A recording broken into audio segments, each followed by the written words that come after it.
So we figured out in the last video that money, power, fame, health, pleasure, and even human friendships aren't enough to make us perfectly happy. By looking at why the options in the last video failed to bring us to that perfect happiness, we can come up with a few key characteristics that might lead us to the correct answer.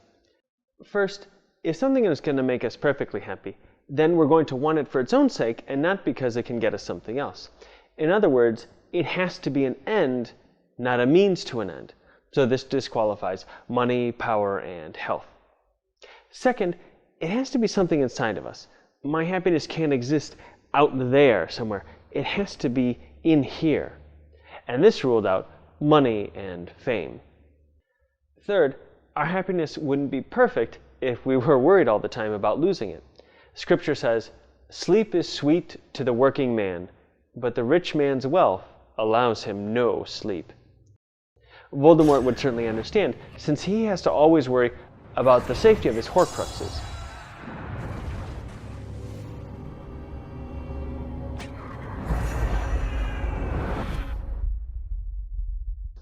And this also applies to friendship in this life, though, because our time here is not forever. And we have to worry, is today the last day that I will get to be with my friends?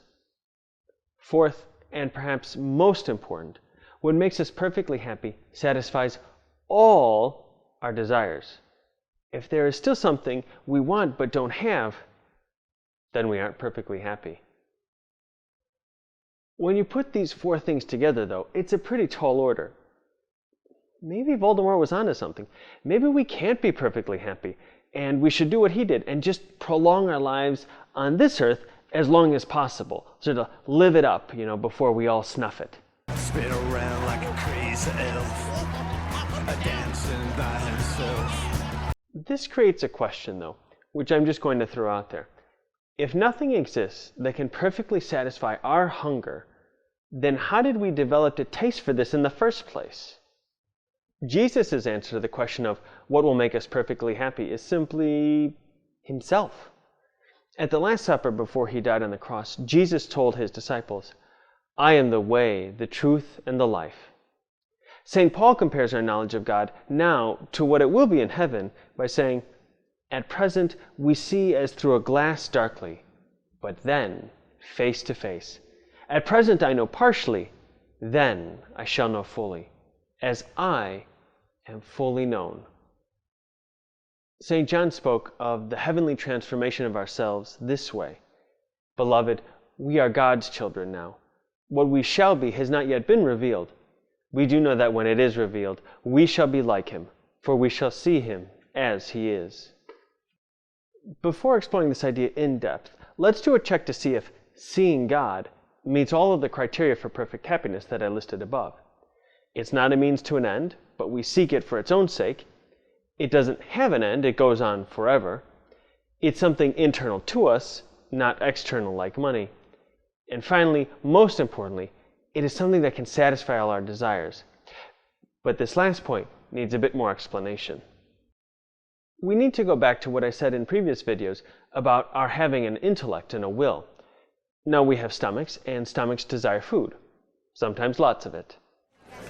Do you ever stop eating? I'm hungry. Our minds are hungry for knowledge, that deep knowledge that I talked about before, and our wills too have a desire for what is good. Unlike our stomachs, though, the intellect and the will can't be perfectly satisfied with a small dose of reality. In fact, the desire of our souls is infinite. Could we be perfectly happy if our mind still had questions it wanted answers to and knew it would never get them? Could our will be happy if there was some wonderful person or wonderful thing out there that it knew was never going to be united to in love? We get a glimpse of this eternal, infinite reality in our fleeting, infinite loves here on earth. The rush of uniting with what we love can make a moment seem to last forever, and time to stand still. But even when time resumes its normal course, there is still that reminder that when we really have what we want, the world seems to stand still. And when it begins to spin again, we wish that it didn't. Believe it or not, there was actually a Coke commercial that illustrated this point quite nicely. We were 6 weeks from graduation, the 5 of us.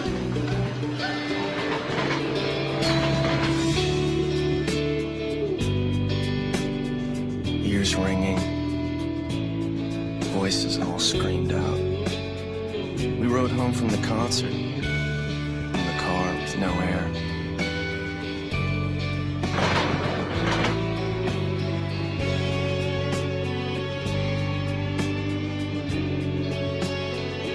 And as I watched them sleep, it hit me.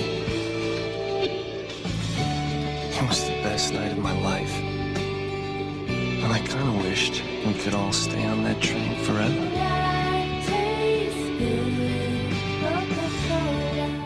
The British author G.K. Chesterton once said, "These moments are filled with eternity.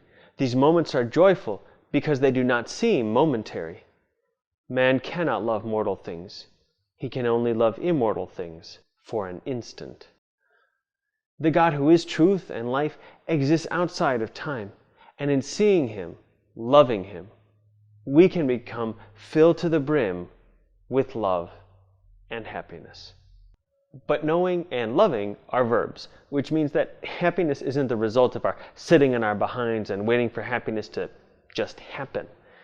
This is why it's important for us to know how things work, including our souls. Once we know what is going on under the hood, we can make the best use of the engine. Take the Threstles, the beings that pulled the Hogwarts carriages, but can only be seen by those who have seen death.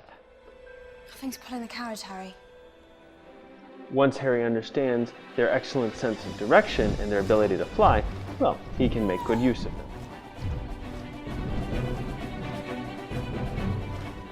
At the end of the Sorcerer's Stone, Harry has to face Professor Quirrell and Lord Voldemort on his own. As he is recovering in the hospital, Dumbledore tells him that his friends are all right.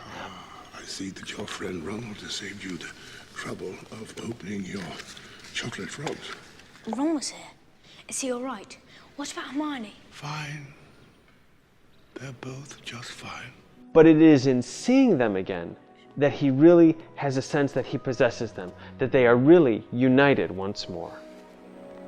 All right there, Ron. All right. You? All right. Hermione? Never better. Their hearts were filled with desire, and when they got what they wanted, satisfaction. The ultimate satisfaction, then, comes from possessing what makes us perfectly, infinitely happy. Seeing God face to face, and therefore knowing Him in a deep way that fills our minds with a beauty beyond imagination. Seeing God as He is can't be done with human eyes because God is a spirit. We can only possess Him with our minds, which are capable of grasping and understanding non-physical objects and concepts. In seeing God, our intellects are filled to absolute capacity. This means that what we see is so tremendous that we cannot even imagine something greater. Two quick examples help illustrate this. First, there is the amazement of Ron and Harry with Harry's invisibility cloak. There's a real fascination with its power. Whoa! My body's gone! I know what that is. That's an invisibility cloak.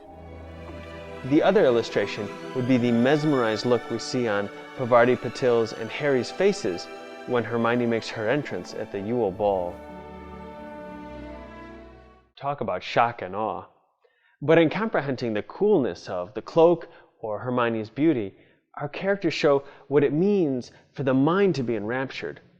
Now take that effect, multiply it by 1.5 million, and you've got something like the vision of God in heaven. St. John wrote, "Beloved, we are God's children now. What we shall be has not yet been revealed.